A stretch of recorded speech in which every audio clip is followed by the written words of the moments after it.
الحمد للہ رب العالمین نحمدہ و نصلی علی رسولہ الکریم۔ میرے محترم بھائیوں اور بہنوں، آج ہم دنیا کی بات نہیں کریں گے، نہ دولت کی نہ مشکلات کی۔ آج ہم اس جگہ کی بات کریں گے جہاں نہ غم ہے، نہ فکر ہے، نہ جدائی ہے۔ آج کا موضوع ہے ایک دن جنت میں۔ ذرا تصور کیجئے، یہ دنیا ختم ہو چکی ہے، وہ دنیا جس کے لیے ہم نے راتیں جاگ کر گزاری تھیں۔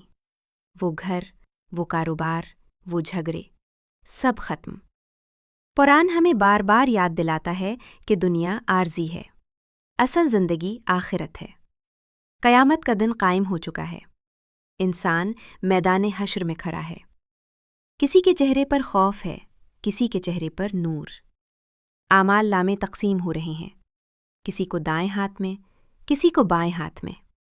پھر میزان لگتی ہے، نیکیوں اور گناہوں کا وزن ہوتا ہے۔ میرے عزیزو، وہاں دولت نہیں چلے گی، نہ رشتہ داری، صرف عمل چلے گا۔ پھر پل صراط رکھا جاتا ہے، بال سے باریک، تلوار سے تیز، لیکن جس پر اللہ کی رحمت ہو وہ گزر جاتا ہے۔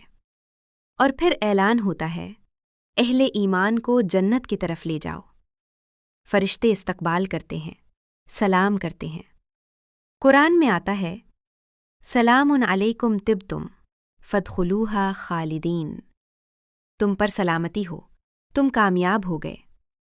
جنت کا دروازہ کھلتا ہے، ایسی خوشبو جو کبھی دنیا میں محسوس نہ ہوئی، زمین مشک کی، محل موتیوں کے۔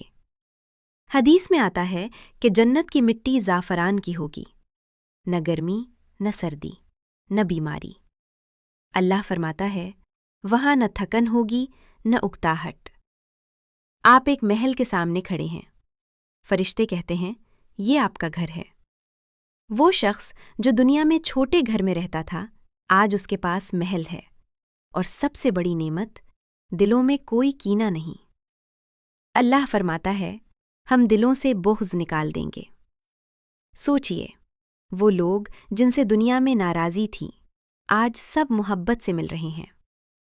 پھر جنت کی صبح، لیکن سورج نہیں، نور ہی نور۔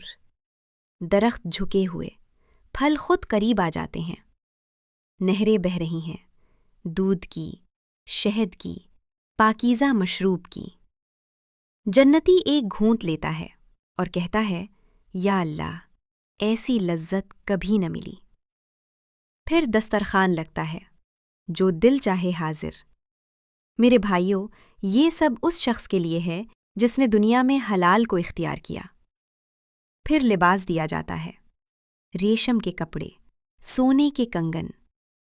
آپ تخت پر بیٹھے ہیں، کوئی پریشانی نہیں، نہ بجلی کا بل، نہ بیماری کا خوف، صرف سکون۔ پھر اعلان ہوتا ہے، آج ملاقات ہے، انبیاء علیہم السلام سے ملاقات۔ اور پھر وہ لمحہ جب ہمارے آقا صلی اللہ علیہ وسلم کا دیدار نصیب ہوتا ہے۔ دل چاہتا ہے کہ وقت رک جائے۔ پھر اللہ کا اعلان، اے اہل جنت، میں تم سے راضی ہوں۔ سب عرض کرتے ہیں، یا اللہ، ہم کیسے ناراض ہوں۔ پھر دیدار الہی، وہ لمحہ جس کے بعد جنت کی ہر نعمت چھوٹی لگے۔ علماء فرماتے ہیں، یہ جنت کی سب سے بڑی نعمت ہے۔ میرے عزیزو، جنت آسان نہیں، لیکن ناممکن بھی نہیں۔ ایک سچی توبہ، ایک سچا سجدہ انسان کو بدل دیتا ہے۔ اکثر اولیاء فرماتے تھے، دنیا کے آنسو جنت کی مسکراہٹ بن جاتے ہیں۔ اشعار، دنیا کے غموں سے جو تھک کر رویا ہے، وہی جنت کے باغوں میں ہنسا ہے۔ سجدوں میں جو آنسو بہائے جاتے ہیں، وہی جنت میں موتی بنائے جاتے ہیں۔ میرے بھائیوں، سوچئے، اگر ایک دن جنت کا ایسا ہے تو ہمیشہ کیسا ہوگا؟ آج عہد کریں، نماز نہیں چھوڑیں گے، دل صاف رکھیں گے، والدین کا ادب کریں گے، تاکہ کل جب جنت کا دروازہ کھلے تو ہم بھی ان خوش نصیبوں میں ہوں۔ اختتامی دعا، اے اللہ، ہمیں دنیا کی محبت سے نکال کر آخرت کی فکر عطا فرما۔